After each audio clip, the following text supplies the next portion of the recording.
उपाध्यक्ष महोदय, तब हम लोगों को कुछ आशा हुई कि हम लोग भी उसी तरह चल सकते हैं जिस तरह पहले चल रहे थे।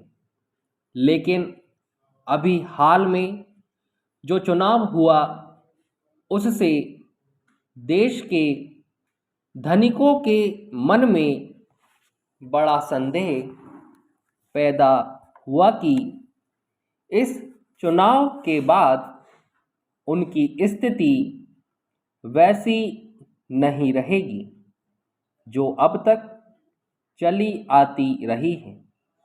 गरीबों और अमीरों के बीच में अब तक जो बहुत बड़ा अंतर चला आ रहा था उसको अब तेजी से दूर करने का प्रयत्न किया जाएगा।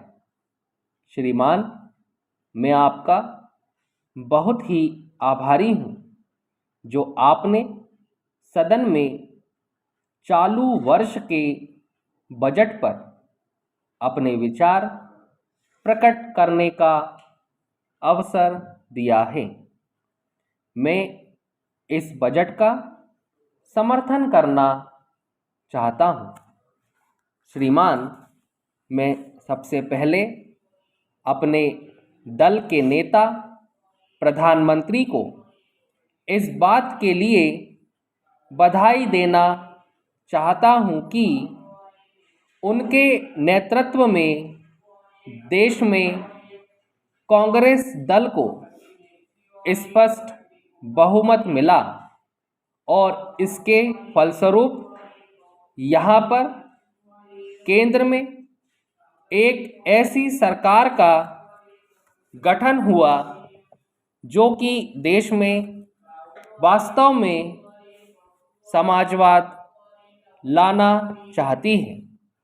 मैं वित्त मंत्री जी को इस बात के लिए बधाई देना चाहता हूं कि लोकसभा के मध्यावधि चुनाव में जनता द्वारा कांग्रेस दल को जो आदेश दिया गया था उन्हें स्मरण है और वह तन मन धन से उसका पालन करना चाहते हैं। वह आदेश था देश में सामाजिक और आर्थिक विषमता दूर करने का, देश से गरीबी, बेकारी और बेरोजगारी को हटाने का और देश के जो पिछड़े हुए हिस्से हैं उनका पूरा विकास करने का। साथ ही साथ इस बात का भी आदेश था कि देश के अंदर इस प्रकार की सामाजिक और आर्थिक व्यवस्था पैदा की जाए जिसके अंतर्गत जनता शोषण से मुक्त हो सके।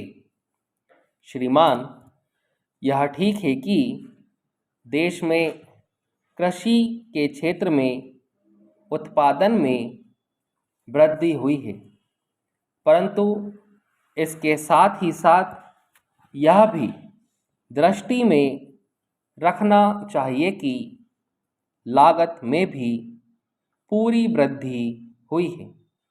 इसके लिए आवश्यक है कि सिंचाई के साधन बढ़ाए जाएं और अधिक उन्नत बीजों का प्रयोग किया जाए। आज कृषकों को कृषि के यंत्र मिलने में बहुत कठिनाई हो रही है। जैसे छोटे छोटे ट्रैक्टरों का देश में बड़ा अभाव है। उनके बनाने के लिए शीघ्र नए कारखाने खोले जाएं, जिससे कृषकों को जल्द से जल्द ट्रैक्टर मिल सके।